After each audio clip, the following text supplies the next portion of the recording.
Сәлем достар, бүгін біз 2 минутта дайын болатын өте оңай салат түрін жасайтын боламыз. Видеоны қарамас бұрын менің каналыма тіркеліп кетіңіз. Өзіме қажетті барлық құрамын дайындап алдым. Ең бірінші етті суға пісіріп алып, осылай ұсақ бөліктерге бөліп алатын боламыз. Одан соң өзіме қажетті 2 қиярды ұзыншалап турап алдым. Достар, видеоны соңына дейін қараңыздар. Және де достар, менің каналымда сіздерге арналған қарапайым рецепттер бар. Егер сіздерге рецепт қажет болатын болса, менің каналыма тіркеліп, лайк басып, пікір жазуды ұмытпаңыздар. Және де қоңыраушаны міндетті түрде басыңыздар.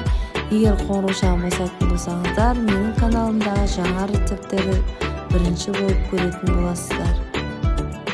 Қиярымызды турап алдық. Ендігі кезекте суға пісіріп алған 4 жұмыртқаның ағын ұзыншалап турайтын боламыз.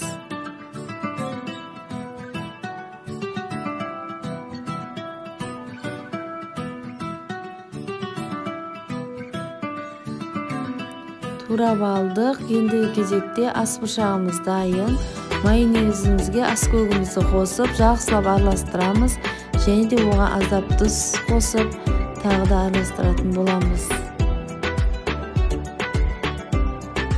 Ас бұршағымызды қосып, одан соң 1-3 штук сарымсағымызды үкіштен өткізіп алдық та майонезді қосып, салатымызды араластырдық.